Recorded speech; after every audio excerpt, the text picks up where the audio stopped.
Nagsagawa ng malawakang information drive ang Bureau of Employment Promotion and Welfare o BEPW ng Ministry of Labor and Employment laban sa illegal recruitment, human trafficking at irregular migration sa lalawigan ng Maguindanao del Sur.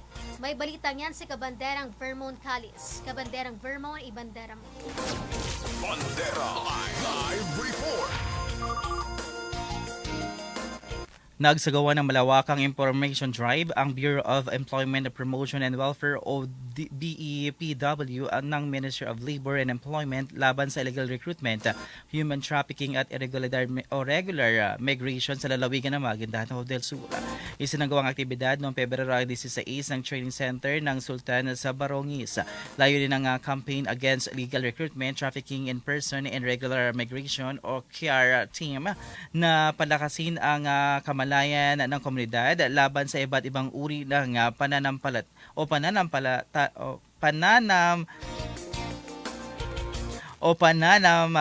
ng paggawa at panganib na immigration practices.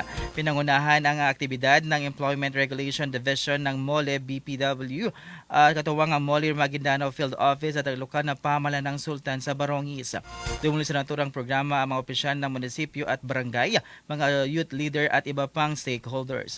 Kinatawan ni Municipal Planning and Development Consultant Dabulig M. Uto, si Mayor Alan Dato M. Angas Sr. sa nasabing aktibidad. Nagbigay naman ng komprehensibong talakay ng ERD Chief Justapin o Hulapin S. Gimisil at mga labor employment officers hinggil sa technical ng illegal recruitment, trafficking in person at irregular migration.